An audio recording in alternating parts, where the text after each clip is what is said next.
Welcome दोस्तों, आज हम बात करने वाले हैं हाल ही में रिलीज हुई फिल्म फ्रैंकेनस्टाइन के बारे में। इस मूवी में कई ऐसे सीन हैं जो आपको अंदर तक हिला सकते हैं, लेकिन देखने में ये फिल्म काफी दिलचस्प है। तो आपका ज्यादा समय बर्बाद किए बिना चलिए फिल्म को शुरू करते हैं। हमारी कहानी शुरू होती है साल 1857 में उत्तरी दिशा के सबसे दूर के हिस्से से। एक जहाज बर्फ में बुरी तरह फंसा हुआ है, चारों तरफ सिर्फ बर्फ ही बर्फ है। जहाज का कप्तान अपने साथियों को हिम्मत दिलाते हुए कहता है कि जितनी जल्दी हो सके बर्फ तोड़ो, हमें नॉर्थ पोल तक पहुंचना है। लेकिन तभी कप्तान को कुछ सुनाई देता है। दूर से आती हुई एक जोरदार धमाके की आवाज, करीब 2 मील दूर बर्फ के बीचों बीच। वो अपने दल के साथ आवाज की दिशा में दौड़ पड़ता है। जब वे वहां पहुंचते हैं तो उनके सामने का नजारा डरावना होता है। चारों तरफ खून फैला हुआ है, बर्फ पर खून के छींटे हैं, जैसे कोई भयानक हादसा हुआ हो। वहां उन्हें एक घायल आदमी मिलता है जिसकी टांग बुरी तरह टूट चुकी होती है। जब वे उसे करीब से देखते हैं तो उन्हें एहसास होता है ये टांग असली नहीं है बल्कि नकली है। तभी दूर से एक गहरी डरावनी गुर्राहट सुनाई देती है। वे तुरंत उस घायल आदमी को उठाकर वापस जहाज की ओर भागते हैं, क्योंकि बाहर कोई खतरनाक जीव घूम रहा होता है। सबको लगता है कि शायद वो कोई भालू है, लेकिन जब वे गोलियां चलाते हैं तो उनका उस पर कोई असर नहीं होता। तभी उन्हें एहसास होता है कि ये कोई साधारण जानवर नहीं है और अब उन्हें किसी भी तरह जहाज पर वापस पहुंचना होगा, वरना कोई नहीं बचेगा। वो डरावना जीव अब जहाज के क्रू के सदस्यों पर हमला करने लगता है, बेहद बेरहमी से, एक के बाद एक सबको मार डालता है। कुछ ही पलों में वो जहाज पर चढ़ आता है और तभी वो बोलता है, मुझे उसे दे दो। सबको समझ आ जाता है कि वो घायल आदमी के पीछे आया है। एक बहादुर सदस्य बंदूक से उस पर हमला करता है और किसी तरह उस दानव को जहाज से नीचे गिरा देता है, मगर वो मरा नहीं होता, वो अब भी जिंदा होता है। क्रू जल्दी से जहाज की सीढ़ी खींच लेते हैं ताकि वो ऊपर न चढ़ सके, लेकिन वो जीव बहुत ज्यादा ताकतवर होता है। वो पूरे जहाज को धक्का मारकर झुकाने लगता है। कप्तान के पास अब बस एक आखिरी गोली बची होती है। वो बंदूक से बर्फ पर निशाना लगाकर गोली चलाता है। बर्फ फट जाती है और वो दानव ठंडी बर्फीली झील में गिर जाता है। इसके बाद वो घायल आदमी का इलाज करते हैं। उसका नाम होता है विक्टर। विक्टर कप्तान को चेतावनी देता है कि वो जीव फिर से लौटेगा और जब तक तुम मुझे उसके हवाले नहीं करोगे वो तुम सबको मार डालेगा। वो कहता है कि वो जीव कभी नहीं मर सकता।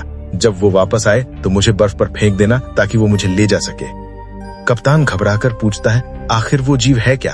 कौन इतना भयानक प्राणी बना सकता है? विक्टर का जवाब उनकी रूह जमा देता है। विक्टर कहता है, मैंने उसे बनाया है। फिर वो कहता है, मेरा नाम है विक्टर फ्रैंकेनस्टाइन। मेरे पिता ने ये नाम रखा था। इसका मतलब होता है विजेता। विक्टर अपनी कहानी शुरू करता है। वो अपनी माँ के साथ रहता था, जबकि उसका पिता एक बैरन और मशहूर सर्जन था। उसके पिता ने विक्टर की माँ से शादी सिर्फ उसकी बड़ी जायदाद और ऊंचे खानदान के लिए की थी। जब भी उसका पिता घर आता, पूरा घर उसकी मर्जी के आगे झुक जाता।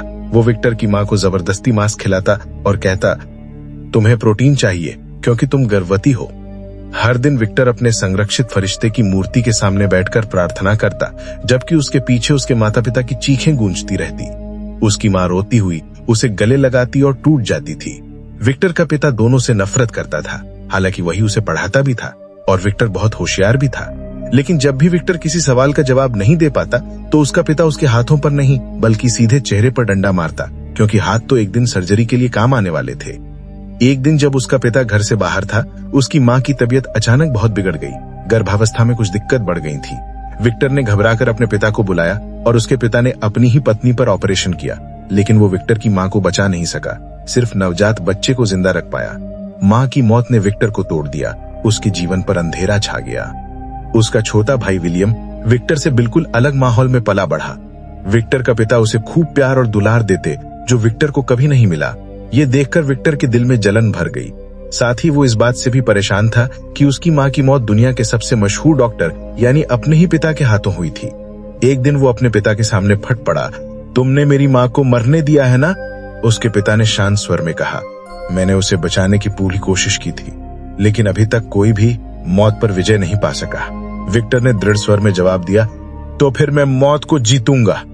उस रात विक्टर को एक भयानक सपना आया। एक अंधेरा फरिश्ता उसके सामने प्रकट हुआ और उसने वादा किया, विक्टर जीवन और मृत्यु की शक्तियों पर नियंत्रण पाएगा। वो अपने पिता से भी बड़ा सर्जन बनेगा। उसकी महत्वाकांक्षा और शक्ति दोनों उससे कहीं आगे होंगी।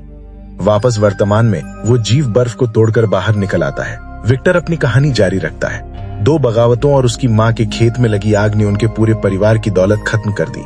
उसके पिता की भी मौत हो गई। इसके बाद विलियम परिवार के एक हिस्से के पास वियना चला गया, जबकि विक्टर एडिनबर्ग चला गया। वहां उसने कई सालों तक अकादमिक सीमाओं को बढ़ाने की कोशिश की। Victor royal college of medicine में एक प्रेजेंटेशन देता है। वो कहता है कि जन्म हमारे हाथ में नहीं है, वो तो भगवान के बस में है, लेकिन मौत को हम रोक सकते हैं। इंसान प्रकृति के हर रहस्य तक पहुंच सकता है और मौत को पूरी तरह खत्म कर सकता है। विक्टर वहां एक मरे हुए दुकानदार की लाश लाया था, जिसके साथ जुड़ा हुआ हाथ एक कारपेंटर का है। उसने उस हाथ और शरीर को पूरी तरह जोड़ दिया है। जैसे ही वो बैटरी जोड़ता है, लाश में जान आ जाती है और हलचल दिखने लगती है। विक्टर समझाता है कि जो झटके लाश के शरीर में दिख रहे हैं वो आम बात है, लेकिन शरीर के अंदर ऊर्जा का प्रवाह एक अलग सिद्धांत पर काम करता है, जिसे ची कहा जाता है। ये सब देखकर प्रोफेसर गुस्से में आ जाते हैं। उन्हें लगता है ये कोई सर्कस नहीं है जहां ऐसे तमाशे किए जाएं। वो कहते हैं कि ऐसी धोखेबाजी यहां बर्दाश्त नहीं की जाएगी। लेकिन विक्टर रुकता नहीं। वो आगे दिखाता है कि कैसे मरा हुआ शरीर एक सेब पकड़ लेता है, और जब विक्टर उससे कहता है कि सेब दो, तो वो लाश सच में सेब वापस उसके हाथ में दे देती है। ये देखकर प्रोफेसर चिल्ला उठते हैं, बस करो, ये पवित्रता के खिलाफ है। जिंदगी देना और लेना सिर्फ भगवान का काम है। इसी दौरान दर्शकों में बैठा एक आदमी ये सब ध्यान से देख रहा होता है। उसका नाम है हेनरिक हारलांडा। विक्टर लाश के शरीर से सुई निकाल देता है और तुरंत ही वो शरीर फिर से बेजान हो जाता है। जब विक्टर वहां से जाने लगता है तो हेनरिक उसके पास आता है। उसके पास विक्टर के भाई विलियम का लिखा हुआ एक लेटर होता है। हेनरिक बताता है कि विलियम जल्द ही उससे मिलने आने वाला है और वो चाहता है कि विक्टर उसकी मंगेतर एलिजाबेथ से मिले, जो कि हेनरिक की भतीजी है। फिर हेनरिक वो सवाल पूछता है जो उसके मन में कब से चल रहा था। क्या विक्टर सच में मानता है कि इंसान एक पूरी तरह नए शरीर से किसी को जोड़कर उसे फिर से जिंदा कर सकता है? विक्टर का जवाब बहुत सीधा होता है। तुमने देखा था ना, हेनरिक विक्टर से कहता है। वो जो कुछ भी देख चुका था उससे वो बहुत ज्यादा प्रभावित है, लेकिन फिर भी विक्टर को चुनौती देता है। क्या तुम अपनी इस आग पर काबू रख सकते हो, या अपनी मंजिल तक पहुंचने से पहले खुद को ही जला दोगे? विक्टर उसे जाने को कहता है, लेकिन हेनरिक रुकता नहीं। वो कहता है, 3 दिन बाद हम विलियम और एलिजाबेथ से मिलेंगे और उसी रात मैं तुम्हारी किस्मत बदल दूंगा। 3 दिन बाद विक्टर हेनरिक के घर पहुंचता है। उसके हाथ में उसकी रिसर्च के सारे कागज होते हैं। हेनरिक समझ जाता है कि विक्टर अपने प्रयोगों में शरीर के नर्वस सिस्टम का इस्तेमाल करके ऊर्जा का झटका दे रहा है, लेकिन यही असली समस्या है। वो ताकत टिकती नहीं, कुछ ही देर में घट जाती है और गायब हो जाती है। हेनरिक बताता है कि वो ये बात पहले ही विक्टर की प्रस्तुति के दौरान समझ चुका था कि वो मरा हुआ शरीर ज्यादा देर जिंदा नहीं रह सकता। वो बताता है कि पहले वो एक आर्मी सर्जन था, लेकिन अब वो हथियारों का व्यापारी है। फिर वो पूछता है, क्या तुमने कभी एवेलिन टेबल्स के बारे में सुना है? फिर हेनरिक उसे एक अद्भुत लकड़ी का तख्ता दिखाता है, जिस पर पूरे इंसानी शरीर की लिम्फेटिक सिस्टम यानी नसों का जाल बारीकी से उकेरा हुआ होता है। वो बताता है कि ये सिस्टम करीब 3 लीटर तरल को ही चलाता है, लेकिन इसका नेटवर्क बहुत विशाल है। और 9वां कॉन्फ़िगरेशन, एक लगभग अदृश्य सा ढांचा जो दिल के चारों ओर फैला है, न केवल ऊर्जा को वितरित कर सकता है बल्कि उसे संग्रहित भी कर सकता है। ये सुनते ही विक्टर के दिमाग में बिजली सी कौंध जाती है। सारी प्रक्रिया रीढ़ की हड्डी के पास ही तो हो रही है। तभी हेनरिक उसे एक प्रस्ताव देता है, मैं तुम्हारे इस शोध को असीमित संसाधन दूंगा। विक्टर पूछता है, और बदले में तुम्हें क्या चाहिए? हेनरिक मुस्कुराता है, शायद किसी दिन तुमसे एक छोटा सा एहसान मांगूंगा। अभी के लिए बस तुम्हारे हर प्रयोग को दर्ज करना चाहता हूं। विक्टर कहता है, ठीक है, मैं इस पर विचार करूंगा। इसके बाद विक्टर बाहर निकलता है और अपने भाई विलियम से मिलता है। विलियम उसे अपनी मंगेतर एलिजाबेथ से मिलवाता है। जैसे ही विक्टर की नजर एलिजाबेथ पर पड़ती है, वो बिल्कुल सुन्न पड़ जाता है। वो बेहद खूबसूरत होती है, जैसे किसी सपने से उतरी हो। विलियम विक्टर से नाराज होकर कहता है, तुम चुपचाप अपना रिसर्च जारी रख सकते थे, लेकिन तुमने सबका ध्यान अपनी तरफ क्यों खींचा? विक्टर शांत स्वर में जवाब देता है, तुम बिल्कुल हमारे पिता जैसी बातें कर रहे हो। अगर कोई मनुष्य भौतिक और रासायनिक तरीकों से जिंदगी को दोबारा जीवित कर सकता है, तो फिर उसे चुप क्यों रहना चाहिए? ये सुनकर एलिजाबेथ हंस पड़ती है। विक्टर और एलिजाबेथ के विचार एक दूसरे से बिल्कुल अलग थे। वर्तमान में जहाज के बाहर अचानक हलचल मच जाती है। कप्तान को खबर मिलती है कि एक चौकीदार ने उस जीव को देख लिया है, लेकिन कप्तान अपने फैसले पर टिका रहता है कि वो किसी भी हालत में विक्टर की रक्षा करेगा। अतीत में विक्टर, हेनरिक और विलियम एक पुराने टॉवर पर पहुंचते हैं। अब यही जगह होगी जहां विक्टर अपना आगे सारा शोध करेगा। विलियम उसे पूरे प्रोजेक्ट में मदद करेगा। विक्टर अपने प्रयोगों के लिए जरूरी सभी उपकरणों की सूची बनाता है। हेनरिक के साथ उसका समझौता अब पूरी तरह तय हो चुका है।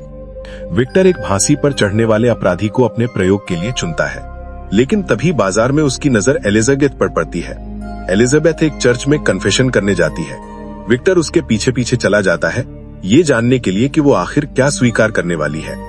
विक्टर फादर की जगह लेकर कन्फेशन रूम में बैठ जाता है। एलिजाबेथ कहती है, मैंने पाप किया है। उसके मन में अपने मंगेतर के भाई के बारे में गलत ख्याल आते हैं। विक्टर धीरे से पूछता है, क्या ये वासना से जुड़ा है? एलिजाबेथ जवाब देती है, नहीं। नफरत। वो एक घिनौना और भयानक इंसान है। वो हर चीज और हर इंसान को अपने हिसाब से कंट्रोल और मैनिपुलेट करना चाहता है।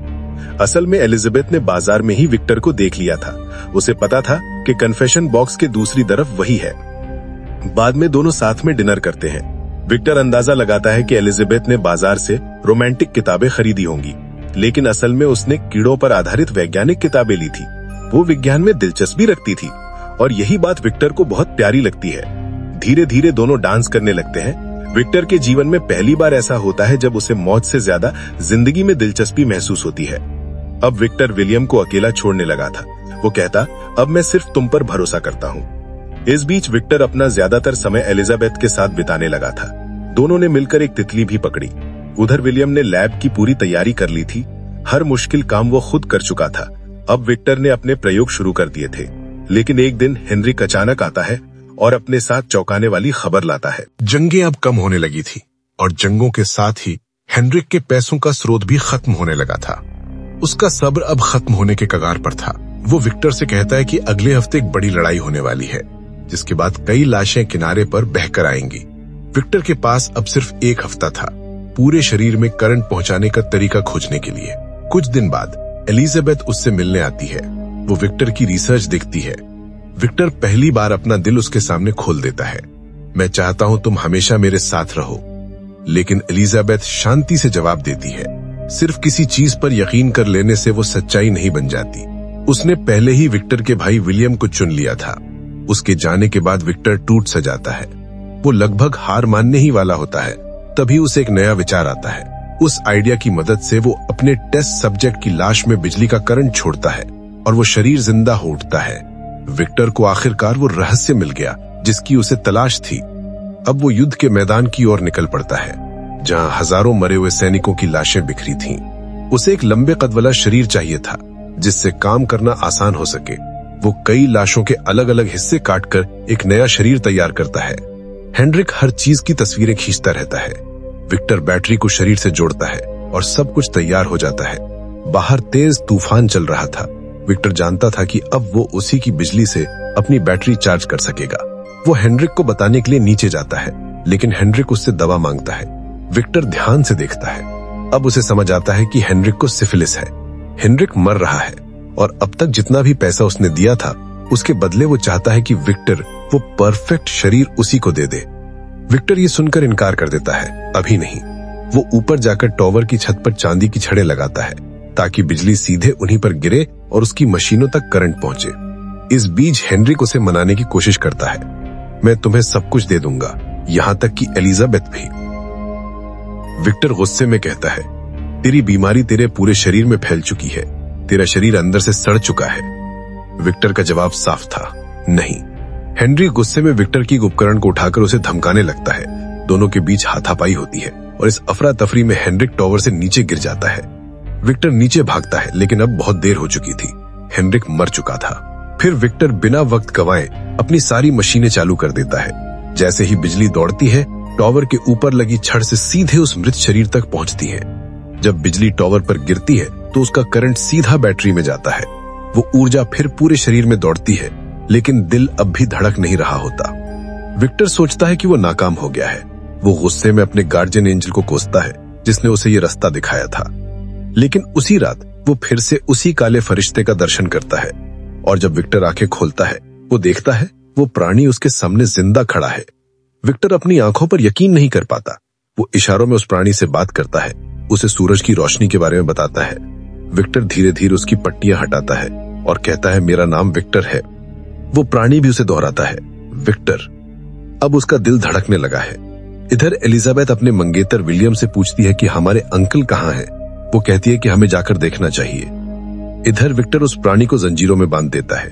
वो प्राणी उसकी हर बात मानता है, बिल्कुल एक मासूम बच्चे की तरह जिसने अभी अभी दुनिया को महसूस करना शुरू किया है। लेकिन विक्टर खुद नहीं जानता कि अब उसके साथ क्या करना चाहिए। विक्टर को बस उस चीज को बनाना आता था। कुछ हफ्तों तक विक्टर उस क्रीचर का ख्याल रखता है। क्रीचर अपना हाथ काट लेता है, जिसे देखकर विक्टर गुस्सा हो जाता है, लेकिन उसके सामने ही क्रीचर का घाव अपने आप ठीक हो जाता है। ये देखकर क्रीचर गुस्सा हो जाता है, लेकिन विक्टर उसे शांत करता है। तभी एलिजाबेथ और विलियम वहां पहुंच रहे होते हैं। विक्टर दोबारा क्रीचर को जंजीरों में बांध देता है। अब विक्टर चाहता है कि वो क्रीचर सिर्फ विक्टर नहीं, इसके अलावा कुछ और भी बोले, ताकि उसकी इंटेलिजेंस का पता चल सके। लेकिन चाहे जितनी बार विक्टर उसे अलग अलग शब्दों को बोलने को कहता है, वो क्रीचर कुछ नहीं बोलता। ऐसा लगता है जैसे वो विक्टर से डर रहा हो। विक्टर पूछता है, तुम मुझसे डरते क्यों हो? मैं तुम्हारा क्रिएटर हूं। तभी विलियम और एलिजाबेथ आ जाते हैं। विक्टर एक्साइटेड होकर एलिजाबेथ को अपनी रिसर्च दिखाने ले जाता है, पर एलिजाबेथ पूछती है कि उसके अंकल कहाँ हैं। विक्टर कहता है, वो यहाँ नहीं है। तभी एलिजाबेथ को क्रीचर की आवाज सुनाई देती है। वो उस तरफ बढ़ती है। क्रीचर उसे देखकर सामने आता है। एलिजाबेथ अपना हाथ बढ़ाकर उससे मिलती है और क्रीचर भी उसका हाथ छूता है। एलिजाबेथ उस क्रीचर को देखकर हैरान रह जाती है। एलिजाबेथ क्रीचर के शरीर को छूकर पूछती है, ये चोट तुमको किसने दी? फिर वो विक्टर की तरफ मुड़कर पूछती है, ये आदमी कौन है? क्या विक्टर ने इससे ये घाव दिए? विक्टर जवाब देता है, मैंने इससे घाव नहीं दिए, मैंने इससे जिंदगी दी, मैंने इसे जीवित किया। विक्टर उन्हें क्रीचर दिखाता है, लेकिन क्रीचर कुछ अजीब हरकतें कर रहा होता है। एलिजाबेथ पूछती है, ये जंजीरों में क्यों है? विक्टर कहता है, ताकि मैं इसे कंट्रोल कर सकूं, अभी इसकी समझ लिमिटेड है। विलियम विक्टर से पूछता है, क्या ये इंटेलिजेंट है? लेकिन विक्टर कुछ नहीं कहता। उस रात विलियम मानता है कि विक्टर का काम लाजवाब है, लेकिन पूरे इंसान के पार्ट्स में कौन सा हिस्सा उसकी आत्मा रखता है, ये विक्टर भी नहीं जानता। बाद में एलिजाबेथ क्रीचर के पास जाती है। वो एक पत्ते को उड़ते हुए देख रहा होता है। क्रीचर एलिजाबेथ को देखकर उसकी तरफ आता है। एलिजाबेथ पूछती है, क्या ये दर्द में है? फिर वो अपना नाम बताती है और चाहती है कि क्रीचर भी उसका नाम बोले, लेकिन क्रीचर कुछ नहीं कहता। एलिजाबेथ उठकर वहां से चली जाती है और पीछे से क्रीचर उसका नाम बोलता है। विक्टर एलिजाबेथ से कहता है, क्रीचर से दूर रहो, इसमें कोई इंटेलिजेंस बहुत कम है, कुछ गलत हो गया है, ये सिर्फ एक शब्द जानता है। लेकिन एलिजाबेथ कहती है, शायद इस वक्त ये शब्द उसके लिए सब कुछ है, और हो सकता है कि नए जीवन में जो आत्मा इसे चलाती है वो सरल और पवित्र हो। विक्टर पूछता है, एलिजाबेथ तुम क्या कह रही हो? एलिजाबेथ जवाब देती है, उन आंखों में मैंने दर्द देखा है। विक्टर गुस्सा होते हुए कहता है, मेरे दर्द का क्या? जो तुमने मुझे डिनाई किया उसका क्या? विक्टर अपना गुस्सा क्रीचर पर निकालता है, तुम्हारा दिल पवित्र है और मैं एक विलेन बन गया हूँ। वो क्रीचर को जोर से बांधता है और एक रॉड से उस पर वार करता है, चिल्लाते हुए, मेरे हुक्म मानो, अपना पैर उठाओ। गुस्से में क्रीचर रॉड को मोड़ देता है और दूर फेंक देता है। फिर वो चिल्लाता है, Victor Victor Victor. Victor William से चिढ़ता है, मैंने गलती की, ये चीज बहुत खतरनाक है। विक्टर विलियम को हेनरिक का बॉडी दिखाता है और कहता है कि क्रीचर ने गुस्से में उसे मार दिया। विक्टर विलियम से कहता है, एलिजाबेथ को लेकर तुरंत चलो और उसे कुछ मत बताओ। विलियम वही करता है जो उससे कहा गया था। जाने से पहले वो विक्टर से पूछता है, ये क्रीचर कितने देर जिंदा रहेगा? विक्टर कहता है, बहुत कम देर के लिए। उनके जाने के बाद विक्टर पूरे टावर को आग लगाने की तैयारी करता है। तभी एलिजाबेथ कहती है कि उसके दिमाग में खतरनाक ख्यालात आ रहे हैं और उन्हें वापस जाना चाहिए। वो कैरेज से कूदने की धमकी देती है। टावर में विक्टर क्रीचर से कहता है, एक नया शब्द कहो और मैं तुम्हें माफ कर दूंगा। क्रीचर कहता है, एलिजाबेथ। ये सुनकर विक्टर बाहर जाकर आग लगाता है। आग क्रीचर तक पहुंचती है और क्रीचर चिल्लाता है, विक्टर विक्टर विक्टर। विक्टर अंदर भागता है, लेकिन ब्लास्ट से वो बाहर फेंक दिया जाता है और उसकी एक टांग टूट जाती है। पूरा टावर फट जाता है। एलिजाबेथ और विलियम समय पर पहुंचते हैं और ये देखते हैं। लेकिन कहानी यहीं खत्म नहीं होती। क्रीचर शिप पर पहुंच चुका है। वो कहता है, मेरे मेकर ने अपनी कहानी सुनाई, अब मेरी सुनो। क्रीचर अपनी कहानी बताता है। जब आग लगी, वो लगातार विक्टर का नाम पुकारता रहा। जब उसने महसूस किया कि वो अकेला है, तो उसने बचने का फैसला किया। वो जंजीरें तोड़ता है और पानी की तरफ भागता है। वो समंदर में गिर जाता है। कुछ समय बाद वो एक दूर किनारे पर होश में आता है। क्रीचर पेड़ों और जंगल के पौधों को ऑब्जर्व करने लगता है। उसने वहां खोपड़ियां देखी, उसने उनके कपड़े उठाए और पहन लिए। जंगल में उसने एक धीरन को फल खाते देखा तो उसने भी कुछ खाया। उसने धीरन को भी फल खिलाया। लेकिन अचानक शिकारी उस पर गोलियां चलाने लगते हैं। वो उनसे भागता है। कुछ ही पल में उसके जख्म ठीक हो जाते हैं, लेकिन उसे ठंड लगने लगती है। वो एक घर में घुस जाता है। क्रीचर एक कोने में सो जाता है। सुबह जब वहां के लोग घर वापस आते हैं तो वो वही शिकारी होते हैं जो पहले उस पर गोली चलाए थे। उनके परिवार में एक बूढ़ा आदमी है जो अच्छे से देख नहीं सकता। उनको बात करते देखकर क्रीचर शब्द सीखता है। वो चाहता है कि वो इस परिवार का हिस्सा बने। रात को वो उनके काम में मदद करना शुरू करता है। परिवार सोचता है कि वो कोई जंगल की आत्मा है। क्रीचर को ये पसंद आता है। उस दिन से वो उनका गार्डियन एंजल बन जाता है और कभी कभी परिवार भी उसके लिए छोटी मदद करता है। क्रीचर खुश रहता है। लेकिन एक दिन भेड़िए अटैक करते हैं और कुछ बकरियों को मार देते हैं। कुछ शिकारी शहर बकरियां बेचने जाते हैं और बाकी जंगल में भेड़ियों का शिकार करते हैं। लेकिन बूढ़ा आदमी वहां रुकना चाहता है। उनकी सभी इंसिस्टेंस के बावजूद वो उनके साथ नहीं जाता। जब वो अकेला होता है, क्रीचर उसके सामने आता है। बूढ़ा आदमी पूछता है, तुम कौन हो? क्रीचर कहता है, यात्री। बूढ़ा आदमी उसे कुर्सी पर बैठने के लिए बुलाता है। बूढ़ा आदमी कहता है, वहां कुछ खाना है। क्रीचर गलती से एक बोतल गिरा देता है और तोड़ देता है। बूढ़ा आदमी कहता है, डरो मत, बिल्कुल भी मत डरो। वो क्रीचर के हाथों और चेहरे के जख्मों के बारे में पूछता है। बूढ़ा आदमी कहता है, तुम हमारे पीछे वाली मिल में छुप रहे थे ना? वो सब जानता है। जंगल की जो आत्मा है वो कोई और नहीं बल्कि यही क्रीचर है। बूढ़ा आदमी कहता है, मैं तुम्हारे चेहरे को जज नहीं कर सकता, लेकिन तुम्हारी आवाज में कुछ ऐसा है जो मुझे तुम्हारी अच्छाई और दयालु स्वभाव का विश्वास दिलाता है। बूढ़ा आदमी उसे वहां रहने के लिए कहता है और कहता है कि उसे अपना दोस्त समझो। आने वाले दिनों में क्रीचर कई कहानियां पढ़ता है, जैसे एडम और ईव की। कुछ ही दिनों में वो अपनी पहली बर्फ का अनुभव करता है। क्रीचर बूढ़े आदमी से कहता है कि वो जानना चाहता है कि वो कौन है। अपने सपनों में वो अलग अलग आदमियों की यादें देखता है। क्रीचर सिर्फ आग और पानी याद रखता है और एक शब्द याद रखता है, विक्टर। इस शब्द को ढूंढते हुए क्रीचर तबाह हुए टावर तक पहुंचता है। वहां बचे हुए रिसर्च पेपर्स देखकर वो समझता है कि उसको कैसे बनाया गया। वो समझता है कि वो क्या है। वो इंसान की प्रकृति का भी नहीं है। अपने अस्तित्व की सच्चाई जानकर क्रीचर पूरी तरह से टूट जाता है। तभी उसकी नजर विक्टर के पूरे नाम पर पड़ती है। उसे पता है कि उससे कहां ढूंढना है। जब क्रीचर बूढ़े आदमी के पास वापस आता है तो भले ही भेड़िए उस पर हमला कर चुके होते हैं, वो उनसे लड़ता है, कुछ को मार देता है और बाकी को डरा देता है। लेकिन भेड़िए पहले ही बूढ़े आदमी को मार चुके होते हैं। अपनी आखिरी सांसों में वो क्रीचर से बात करता है। क्रीचर कहता है, मुझे जानना है कि मैं कौन हूँ। मैं एक चार्नल हाउस का बच्चा हूँ। मैं एक राक्षस हूँ। बूढ़ा आदमी जवाब देता है, तुम एक अच्छे इंसान हो और मेरे दोस्त हो। लेकिन तभी बूढ़े आदमी का परिवार वापस आता है। वो क्रीचर पर गोलियां चलाते हैं। उन्होंने उस पर हमला किया। क्रीचर एक शिकारी को मार देता है और भागकर दूर चला जाता है। थोड़ी दूरी तय करने के बाद वो गिर जाता है। शिकारी फिर से उस पर गोलियां चलाते हैं, लेकिन कुछ समय बाद वो ठीक हो जाता है और फिर से जिंदा हो जाता है। उसे अब तक से ज्यादा अकेलापन महसूस होता है। हर इंसान के पास अपने दुख से बचने का एक तरीका होता है, लेकिन क्रीचर के पास ये भी नहीं है। सीन विक्टर पर शिफ्ट होता है। उसे फिर से उसी एंजल का दृश्य दिखाई देता है। जब विक्टर जागता है तो विलियम की शादी का दिन है। शादी से पहले विक्टर एलिजाबेथ से मिलने जाता है। वो कहता है कि उसकी जुनूनी भावना अब छोड़ गई है। मैं तुम्हें और मेरे छोटे भाई को बधाई देता हूं, वो कहता है। लेकिन एलिजाबेथ अब भी उससे नाराज है। वो उससे थप्पड़ मार देती है और बाहर निकाल देती है। एलिजाबेथ ने अब तक वो पट्टा संभाल के रखा है जो क्रीचर ने उसे दिया था। अपने कमरे में विक्टर क्रीचर की उपस्थिति महसूस करता है। वो कहता है, सायों से बाहर आओ। क्रीचर उसके सामने आता है। विक्टर समझता है कि क्रीचर इंटेलिजेंट है, उसका काम खराब नहीं था और क्रीचर चाहता है कि विक्टर उसके लिए एक साथी बनाए।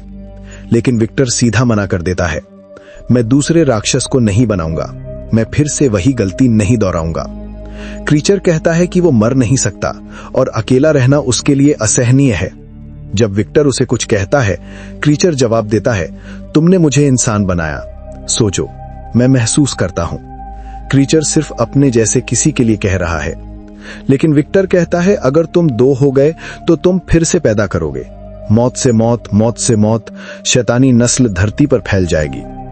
विक्टर घोषणा करता है, मैं फिर कभी तुम जैसे कुछ नहीं बनाऊंगा, बुराई और विकृत रूप वाला। क्रीचर पूछता है, क्या आज भी तुम्हारी ये इच्छा रहेगी? क्रीचर विक्टर पर हमला करना शुरू करता है। अगर तुम मुझे प्यार नहीं दे सकते तो मेरा गुस्सा भुगतो। उस शोर को सुनकर एलिजाबेथ दौड़ती है। वो और क्रीचर एक दूसरे को देखते हैं, लेकिन विक्टर क्रीचर पर गोली चलाता है। एलिजाबेथ खुद गोली खा लेती है। विक्टर सबको बताता है कि क्रीचर ने उस पर हमला किया। एलिजाबेथ कहती है, मुझे अपने साथ ले जाओ। क्रीचर उसे अपने साथ ले जाता है। इस पूरे हंगामे में विलियम भी चोटिल हो जाता है। विक्टर उसे बचाने की कोशिश करता है, लेकिन विलियम कहता है, मैं तुमसे डर रहा हूं विक्टर, ये सब तुमसे शुरू हुआ, तुम असली राक्षस हो। विलियम मर जाता है। विक्टर बंदूक उठाता है। इस बीच क्रीचर एलिजाबेथ को एक गुफा में ले जाता है। एलिजाबेथ क्रीचर से प्यार करती है और कहती है, मेरे लिए तुम्हें देखते देखते मरने से बेहतर क्या हो सकता है। बंदूक हाथ में लेकर विक्टर वहां पहुंचता है। विक्टर एलिजाबेथ का मरा हुआ शरीर देखता है। क्रीचर उस पर हमला करता है। क्रीचर कहता है, तुमने मुझे राक्षस कहा था ना, आज मैं तुम्हें अपनी बर्बरी दिखाता हूं, मैं तुम्हें नमर्द बना दूंगा। विक्टर क्रीचर का पीछा करता है, लेकिन वो बर्फ में गायब हो जाता है। कई दिनों तक विक्टर उसकी तलाश करता है। वो क्रीचर का शिकार कर रहा होता है। एक जगह आराम करते वक्त क्रीचर खुद उसके सामने आ जाता है। विक्टर तुरंत अपनी बंदूक भरता है और क्रीचर के फैलाए हाथ पर गोली चलाता है, लेकिन क्रीचर उसका पैर पकड़कर नीचे खींच लेता है।